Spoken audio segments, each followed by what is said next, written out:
I thank Blanche and the Hawke family for giving me the great honour of speaking today and for sharing Bob Hawke with the nation over such a long period of time.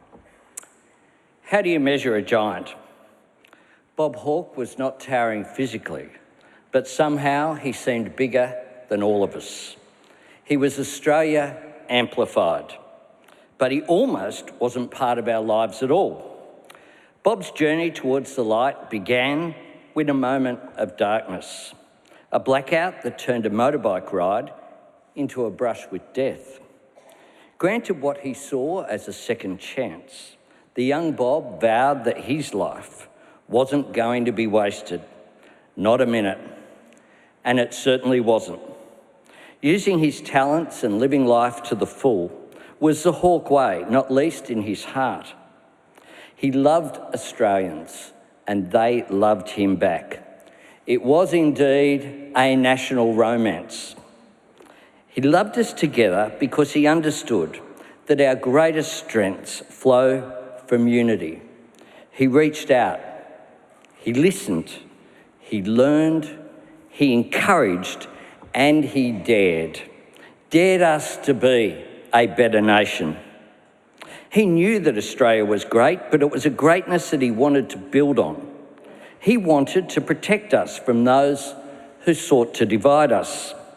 If ever there was a man who could appeal to our better angels, it was Bob. Do you know why I have credibility, he once asked?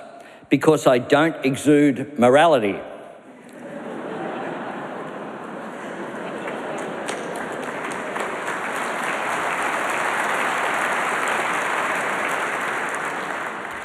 Yet, when he was up against those forces of division, his moral compass did not waver.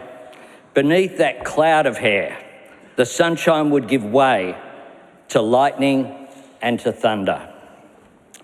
But the sunshine always returned, and his positivity changed the nation for the better. His government advanced economic reform. It entrenched social reform, including Medicare. It promoted gender equality, and it stands unchallenged as the greatest ever protector of our natural environment. Bob, as we know, was no shrinking violet. After a conversation with Margaret Thatcher in 1983, he reported to the media that she thought they would both be around for a while in their respective positions. She's certainly right in one respect, he modestly observed. With 4 consecutive election victories, Bob taught Labor through action, not just words, what it takes to truly transform our nation. He understood the essential ingredient for achieving visionary reform, bringing the people with you. If Bob had any inhibitions before that fateful crash, they certainly didn't survive, nor any sense of limitation.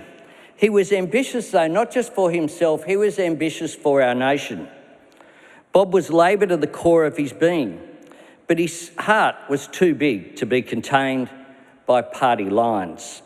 Just because you didn't vote for Bob didn't mean that you were beyond his love. And I think the presence of so many people from across the political spectrum today is testament to that. At once, he was our leader and our cheerleader. He governed for all Australians, truly. Even after the Lodge, he energetically continued to live life to the full. So while we join Blanche and Bob's family in mourning him, we give thanks for him. And in our sadness, we remember his wisdom to a young girl who'd chosen the Prime Minister as the person with whom to share her grief over the death of her grandmother.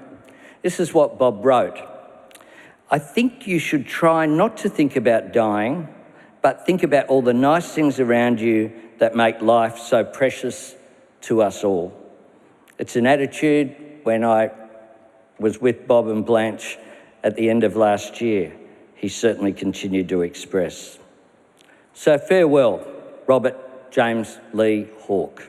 Farewell, Bob. You go with the nation's gratitude. You go with the nation's respect and you go with the nation's love.